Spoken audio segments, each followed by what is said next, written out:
Hey everybody, happy Thursday and welcome back. This is the second layout update of the week for me. My wife's on vacation and you would think I'd have a whole lot of spare time on my hands, but I do not. I have been busier than I've ever been in my entire life. Oh my goodness. So let's scan around here. Everybody loves the roundhouse. I like to start there. Let's scan around. So what I do this week, I played trains literally. I switched. I built some trains, I filled up the yard, I put the cars in the proper tracks according to special instructions. For example, all flat cars and empty gons have to be in track 1 or track 2. That's a loaded gon, so it can go in 3, 4, 5 or anywhere else. But I've learned that if I don't put the flat cars in the front where I can see them, that when I'm running around some box cars, I usually smash into some flat cars because they're out of sight, out of mind. So that's all I really did. I posted a photo the other day on the community side of YouTube of a huge derailment down here. I guess the Milwaukee Road didn't know how to maintain their covered hopper cars, and it caused the derailment. At least that's what the investigation has determined. So the last time I talked to you, I had laid the main line, which is right here, all the way down to the fire stations right there. And I've also reworked this industrial section down here, just to bring you up to speed if this is the first time you're watching. This is the footprint of the powerhouse. This is the footprint of the substation. And this is just a mock-up of grain elevator until I can buy my own. That's Dwight, so I borrow his stuff at will. But I do have a track set in place for the loading the grain cars. I got a second track there right in the middle of the screen that I need to get a number 6 switch for, and then that will connect to this number 6 switch and allow me to pull a cut of cars down that track and then shove across the diamond over here to Swift. Now my previous videos, these curves here were 22s. Well, I made a most egregious error. So when I grabbed the 22-inch curve radius tracks out of the bin that said 22-inch curve radius tracks, I didn't realize I grabbed a handful of 18s because I thought they looked really sharp. So after wasting 10 bucks, I went back and got some 24-inch radius curves, and I think that's going to look a lot better. Even though I had to put this little crazy little tiny curve right there by the diamond, I think it's going to work out okay. Nothing's really going to change here on the coal tracks for the powerhouse. I did find this little loading building. It's basically got a grate in there for the coal to dump into, and there's an there's an underground bunker that it will dump into that will feed the boilers and the everything for the powerhouse. So I think I'm okay with that so far. I've determined and decided to put a small runaround track right here. So I need another number 6 switch will be down here by the grade crossing right here. So it's only going to be maybe 20 inches, something like that.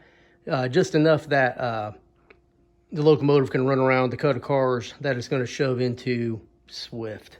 I think that'll be easier to do. And then the motors can just park there when they're not being used. I just need a number 6 left-hand switch right here. And then the main line will switch off of this interurban line.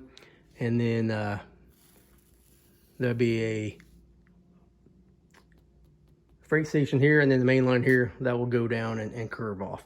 But go back to the previous videos that I've done, like maybe 2 or 3 weeks ago, and you can see that one. So while I was at Mike's Trains the other day in beautiful Thomasville, North Carolina, I picked this PTF flat up, and this is of course a depot, and I think it's going to look pretty good. It looks pretty decent from back here. I have to move it back about 1/2 inch, and so I can put another track in over there because there's going to be 3 tracks. I will then build the canopy and the passenger platforms will be on this side, and I think it's going to look okay. The most important thing that I've done is this junction, I got it mocked up. I'm pretty happy with this. So what you're seeing here is the track that's in is the main line. The track just to the left is the yard lead, or in some photos it'll be main 2. And there's going to be a track on the far left where that piece of roadbed is. That'll be the Virginian main line. Now the Virginian and the Pensy never cross, so you have to just have some imagination here, because I am a Virginian Railway fan, and I decided that N&W did not buy us in December of 1959, and we expanded and grew, and we are still a separate railroad until the mid-70s when we joined up with the Appalachian lines.